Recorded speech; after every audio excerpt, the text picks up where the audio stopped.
Everyone, I hope you all are doing good in your studies. तो आ गया है नेक्स्ट पार्ट, हम कर रहे हैं नॉर्सेट का जो आने वाला प्री वाला पेपर है। सो आई होप कि आपकी स्टडीज़ जो होंगी बहुत अच्छी चल रही होंगी। मैं नॉर्सेट 5 की जो सीरीज़ है वो काफ़ी टाइम से स्टार्ट कर रखी हैं, तो आप मेरी पिछली वाली वीडियोस भी जाके चेकआउट कर सकते हैं। आपकी नॉर्सेट की प्री की प्रिपरेशन के लिए ऑल द बेस्ट, और अपनी प्रिपरेशन को फुल ऑन रखिए बिकॉज काफ़ी वैकेंसीज़ हैं। एंड अगर आप इस चैनल पर नए हैं तो प्लीज़ इस चैनल को सब्सक्राइब कर लीजिएगा, क्योंकि आपके कमिंग नॉर्सेट एंड नॉर्सेट 6 की प्रिपरेशन हम आज ही से स्टार्ट कर रहे हैं। सो आपको यहाँ पे scenario and skill based questions ही देखने को मिलेंगे। सो इस वीडियोस को पसंद ज़रूर करिए और शेयर ज़रूर करिए, क्योंकि आपको भी नॉलेज मिलेगी। अगर आप हमारा क्रैश कोर्स ज्वाइन करना चाहते हैं सो आप कॉन्टैक्ट कर सकते हैं इस नंबर पे, दैट इज़ 7973244089 पे। आप कांटेक्ट करके, कॉल करके, टेक्स्ट करके आप क्रैश कोर्स के बारे में जानकारी ले सकते हैं। हाँ, अगर किसी को नॉर्सेट 5 की प्रिपरेशन अभी भी लग रही है कि कम है, तो वो मेरे से क्रैश कोर्स का बैच नंबर 4 ज्वाइन कर सकता है, जिसमें आपको हर एक चीज़ के नोट्स मिलेंगे, MCQs, हर एक इम्पॉर्टेंट चीज़ जो कि इस time end of the period में इम्पॉर्टेंट है आपके लिए, आप वो बाय कर सकते हैं इस नंबर पे कॉन्टैक्ट या फिर कॉल करके। सो विदाउट एनी डिले आप क्रैश कोर्सेज ज्वाइन करिए फॉर नेक्स्ट नॉर्सेट। अगर आपको मेरे पढ़ाने का अच्छा लग रहा है तरीका, क्योंकि आपका हर एक डाउट क्लियर किया जाएगा। And if you like the video तो वीडियो के एंड में जाके लाइक ज़रूर करिएगा एंड इस वीडियो को शेयर ज़रूर करिएगा। फिर नेक्स्ट क्वेश्चन पे चलते हैं। 173 क्वेश्चंस मैं ऑलरेडी करा चुकी हूँ और ये मेरा नेक्स्ट क्वेश्चन है। 174th क्वेश्चन कह रहा है, a client in a prenatal clinic is diagnosed with preeclampsia, what clinical finding support this diagnose. तो अगर कोई पेशेंट है प्री एक्लैम्शिया वाला, तो अगर वो क्लिनिक में आता है और उसको कौन सी ऐसी क्लिनिकल फाइंडिंग्स हैं जो कि इस डायग्नोज को सपोर्ट करेंगी। पहले तो आपको पता होना चाहिए प्री एक्लैम्शिया क्या होता है। ठीक है, प्री जब किसी के आगे लगता है सो इट मीन्स कि वो क्या है, अर्ली स्टेज है किसी चीज़ की। सो एक्लैम्शिया की अर्ली स्टेज होता है, फर्स्ट स्टेज होता है प्री एक्लैम्शिया। ठीक है, सब वैसे तो एक्लैम्शिक पेशेंट जो होते हैं उनको पहले हाइपरटेंशन होती है। ठीक है, गेस्टेशनल हाइपरटेंशन। अगर उनकी वो हाइपरटेंशन ठीक नहीं होती है then they will go for preeclampsia, eclampsia और आगे वाली स्टेजेस पे। सो अभी यहाँ पे प्री एक्लैम्शिया की स्टेज हो रही है। मोस्टली ये बिगिन होता है, लिख लेना अपनी कॉपी में, 20 वीक्स ऑफ गेस्टेशन पे।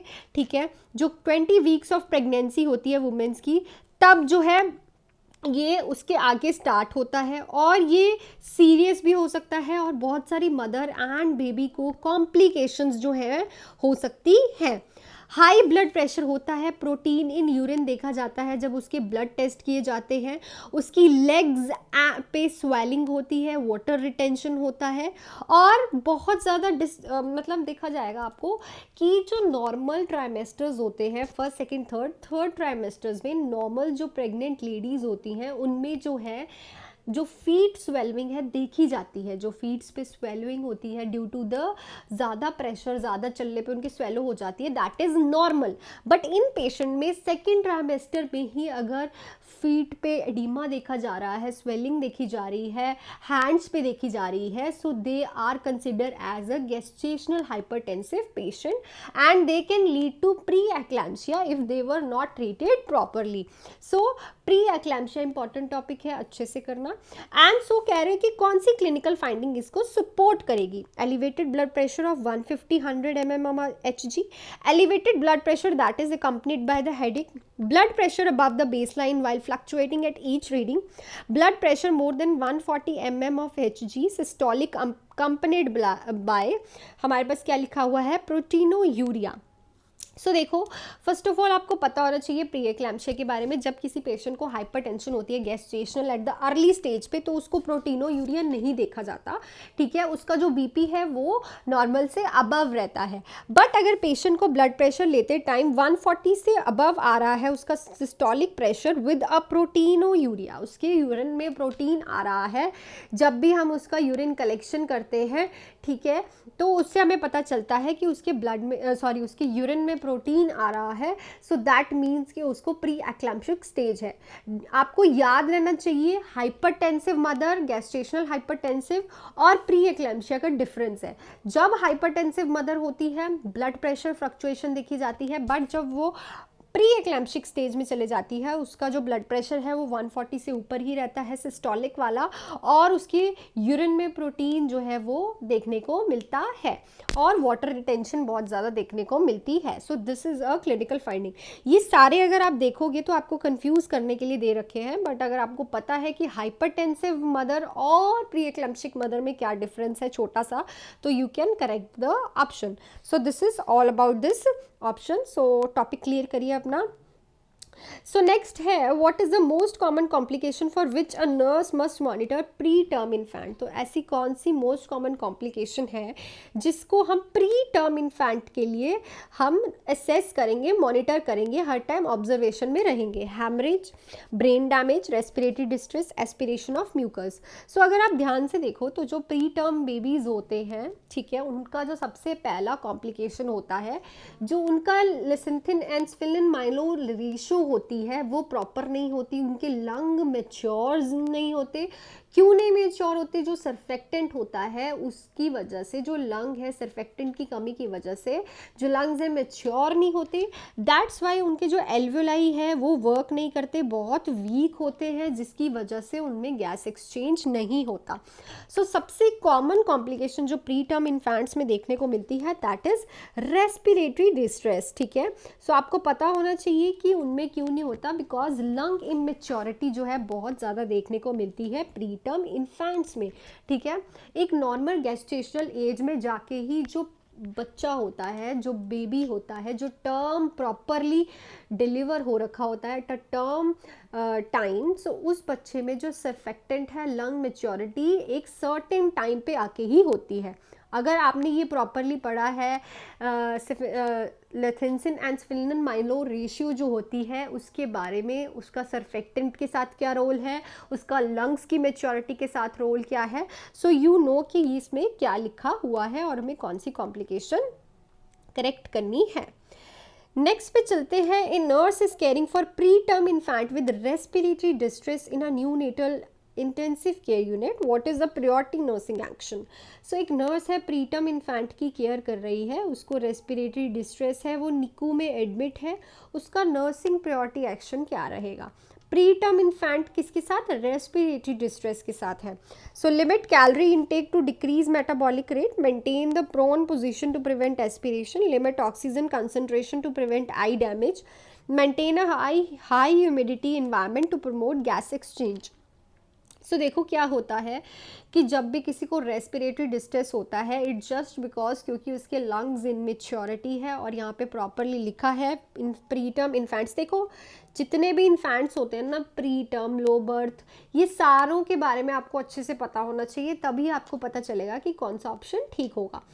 आपको ये पता होना चाहिए प्री टर्म इन्फेंट्स की कॉम्प्लिकेशन, लो बर्थ वेट की कॉम्प्लिकेशन क्या होती है, extremely low birth weight baby की कॉम्प्लिकेशन क्या होती है, because it's a very vast. अपना बेसिक जो है आप क्लियर करो।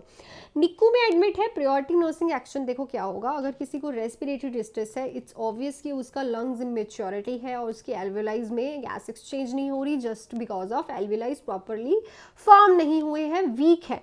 सो इस पेशेंट को जो है हाईली ह्यूमिडिफाइड इन्वायरमेंट दिया जाता है ताकि जो उसका गैस एक्सचेंज है वो प्रॉपरली हो सके। नॉर्मल उसको इन्वायरमेंट नहीं दिया जाता, उसको मेंटेन किया जाता है हाई ह्यूमिडिटी इन्वायरमेंट, ताकि उस जो प्री टर्म बेबी है वो अच्छे से सांस ले सके और उसका जो लंग है वो मैच्योर होना स्टार्ट हो। सो जो प्रायोरिटी नर्सिंग एक्शन होगा that is high humidified environment को प्रमोट करना ताकि गैस एक्सचेंज प्रॉपर हो। नेक्स्ट क्वेश्चन है हमारा, what should the nurse manager place a 5-year-old child admit with injury that may be related to abuse. Where should the nurse manager place, ऐसी कौन सी जगह पे नर्स मैनेजर है 5 साल के बच्चे को रखेगी, एडमिट करेगी, जिसको इंजरीज हैं और मे बी उसको एब्यूज हुआ है, उसको किसी ने मारा है, ठीक है, वायलेंस की है 5 साल के बच्चे के साथ, in a private room with an older friendly child with a child of a same age in a room of room near the nurse desk. So देखो, अगर एब्यूज़ वाला बच्चा है 5 साल का, ठीक है, इंजरी के साथ आया है, सो वो हमेशा नर्स के डेस्क के नियर होना चाहिए, बिकॉज 5 साल का बच्चा है, उसको एब्यूज़ यहाँ पे कहीं भी नहीं लिखा किसने किया है, ठीक है। और 5 साल के बच्चे मोस्टली कहाँ पे होते हैं, घर पे होते हैं या फिर अपने स्कूल में होते हैं, ठीक है।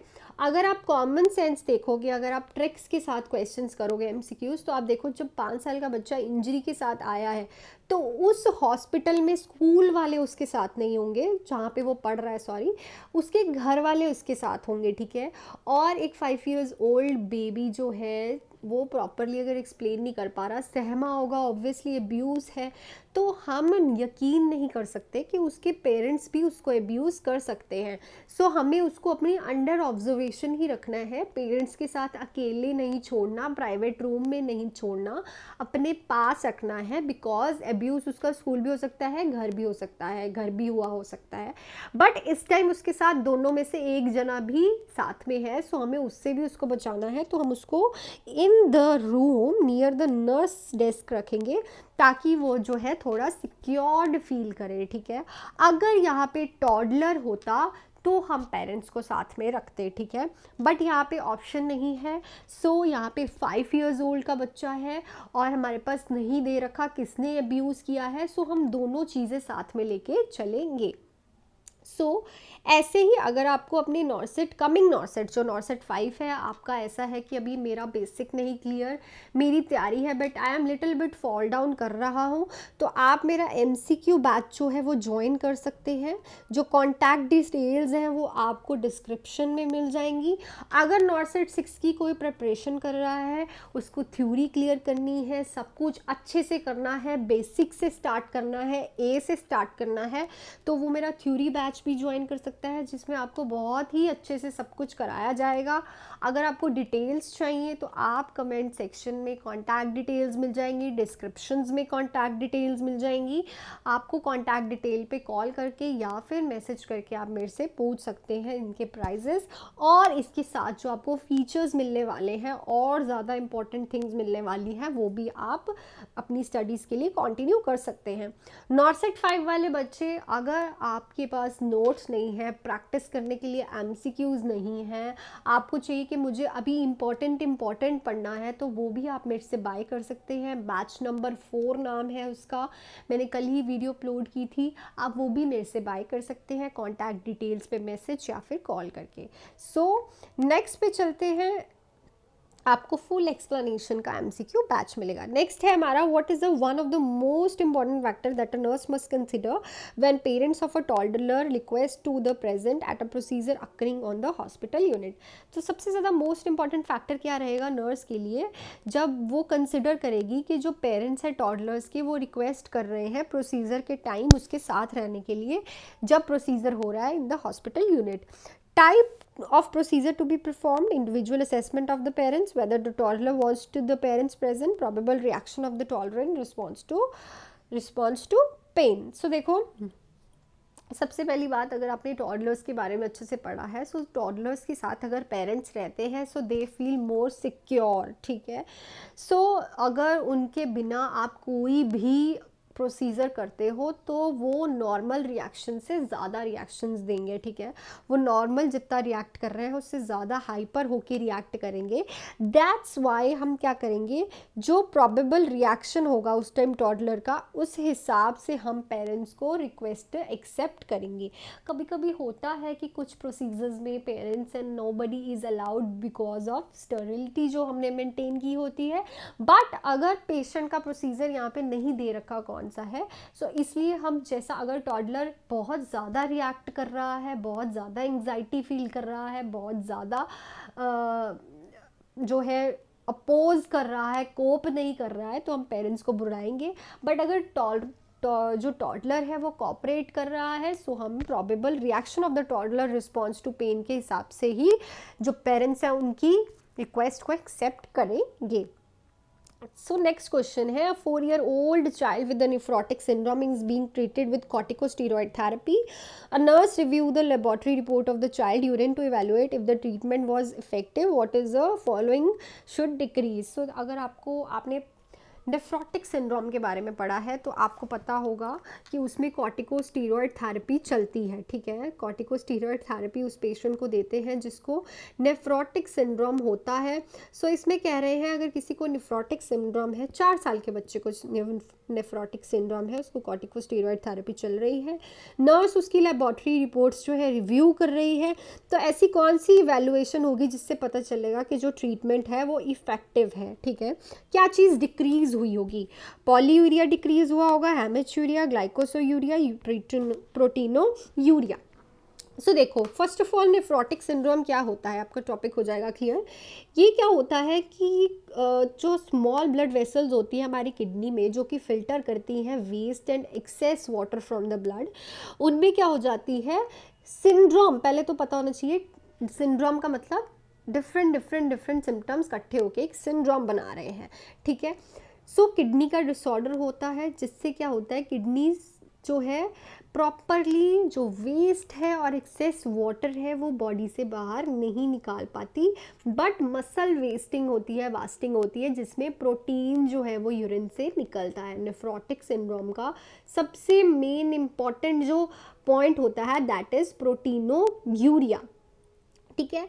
टू मच प्रोटीन देखने को मिलता है तुम्हारे यूरिन में, जो कि इसका एक सिम्टम है। अगर वो किसी की लेबॉर्ट्री वैल्यूज़ रिव्यू कर रही है और उसमें प्रोटीनोयूरिया डिक्रीज हो रहा है, दैट मीन्स कि जो हमारा ट्रीटमेंट है वो क्या हो रहा है, बिल्कुल इफ़ेक्टिव है।